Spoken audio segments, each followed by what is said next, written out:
দর্শক এই মুহূর্তে নাহিদ ইসলাম এবং সমন্বয়ক সার্জিস আলম কিন্তু বর্তমানে সচিবালয় থেকে বের হয়ে যাচ্ছেন। আমি আপনাদেরকে সরাসরি দেখানোর চেষ্টা করছি।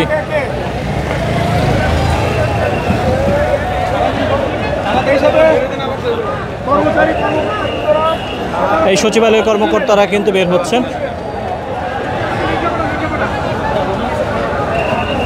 ভাই একটু দাঁড়াবেন, আপনার সাথে একটু কথা বলতে চাই। হ্যাঁ, কি হয়েছে ভাই? সারাদিন আমরা সচিবালয় অবরুদ্ধ।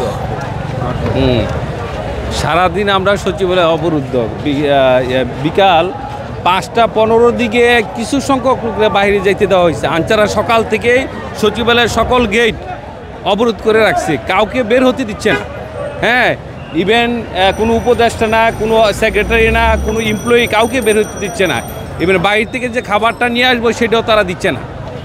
আমি একজন বাচ্চা এবং চিকিৎসা করতে নিয়ে আসছিল তাকে এবং একজন প্রতিবন্ধী চাকরি করে এই দুজনকে বাইরে নেওয়ার জন্য আনসারদেরকে রিকোয়েস্ট করছিলাম যে অনলি এই দুজনকে আপনারা পাঠান বাহিরে, কিন্তু ওই দুজনকেও তারা বাহিরে পাঠায় নাই।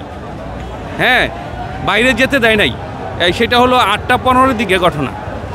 তো আমরা তো ভিতরে হাজার হাজার এমপ্লয়ি আছে, সেক্রেটারিরা আছেন, উপদেষ্টারা আছেন, গাড়ি আছেন, কেউ বের হতে যাচ্ছিল না। ইভেন ভিতরে কোনো স্টলের মধ্যে খাবার টাবার নাই, সব শেষ। এই মুহূর্তে আমরা খুব চিন্তিত ছিলাম। তো ঢাকা ইউনিভার্সিটি থেকে স্টুডেন্টরা আসার কারণে আনচাররা সবাই চলে গেছে। এই মুহূর্তে পরিস্থিতি ভালো হয়েছে, হয়তো আমরা এখন বাসায় ফিরতে পারবো। ধন্যবাদ সবাই। ধন্যবাদ।